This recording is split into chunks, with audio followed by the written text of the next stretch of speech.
یہ ایک گاؤں کی کہانی ہے۔ دراصل دھرمپور ایک چھوٹا سا گاؤں تھا۔ اس گاؤں میں چند سو خاندان آباد تھے جو کھیتی باڑی کر کے اپنا گزر بسر کرتے تھے۔ گاؤں کے لوگ سادہ طبیعت کے انسان تھے اور اپنی فصلوں کی آپاشی کے لیے مانسون کی بارشوں پر انحصار کرتے تھے۔ زمیندار ماسٹر سنگھ گاؤں کی زیادہ تر زمینوں کے مالک تھے اور کسانوں کو پانی فراہم کرنے کے ذمہ دار تھے۔ وہ ایک امیر آدمی تھے جن کا ایک بڑا گھر اور کئی نوکر تھے۔ باوجود اس کے کہ وہ دولت مند تھے، ماسٹر سنگھ ایک رحم دل شخص تھے اور اپنی مہربانی اور سخاوت کی وجہ سے گاؤں کے لوگ انہیں بہت چاہتے تھے۔ ایک سال مانسون کی بارشیں نہ ہوئی اور گاؤں کے لوگ بہت پریشان ہو گئے۔ فصلیں مر جانے اور سوکھنے لگی اور کسان اپنی روزی روٹی کے بارے میں فکر مند ہو گئے۔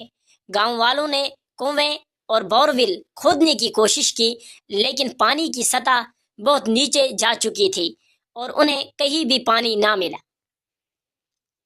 کسان اپنی فصلوں اور روزگار کے بارے میں شدید فکر مند تھے۔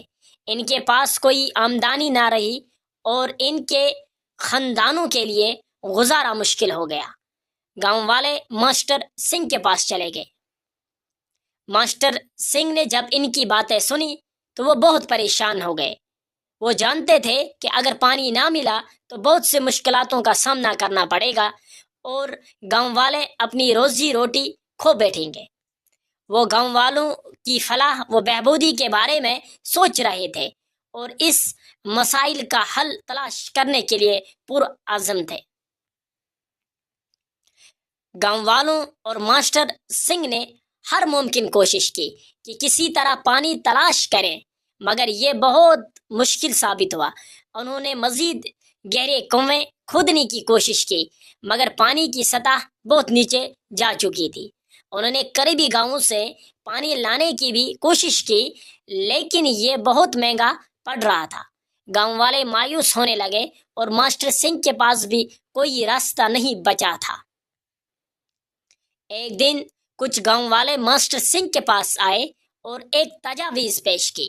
انہوں نے کہا کہ اگر ایک نہر کھود دی جائے جو قریبی دریا سے پانی لا سکے تو مسئلہ حل ہو سکتا ہے۔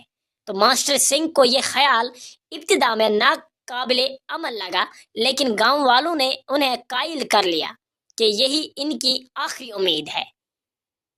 ماسٹر سنگھ نے نہر بنانے کی اجازت دے دی اور گاؤں والوں نے دن رات محنت کر کے کام شروع کر دیا۔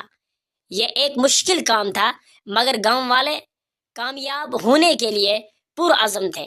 انہوں نے نہر کھودی، پائپیں بچھائی اور ضروری بنیادی ڈھانچے بنا لیے جس سے وہ پانی حاصل کر سکے۔ بالآخر نہر مکمل ہو گئی اور گاؤں میں پانی آنا شروع ہو گیا۔ زمین پھر سے سرسبز ہو گئی اور کسان دوبارہ روزی روٹی کمانے لگے۔ گاؤں کی حالت بدل گئی اور سب ماسٹر سنگھ کے شکر گزار تھے کہ انہوں نے مدد کی۔ نہر کی تعمیر کے بعد گاؤں خوشحال ہوا اور گاؤں والے خوشی خوشی زندگی گزارنے لگے۔ ماسٹر سنگھ کو ایک ہیرو سمجھنے لگے کیونکہ ماسٹر سنگھ نے ان کی مدد کی، اور گاؤں والے کبھی بھی ان کی مہربانی اور سخاوت کو نہیں بھولے۔ یہ نہر گاؤں کی ہمت اور عزم کی علامت بن گئی اور نسلوں تک گاؤں والوں کو پانی فراہم کرتی رہی۔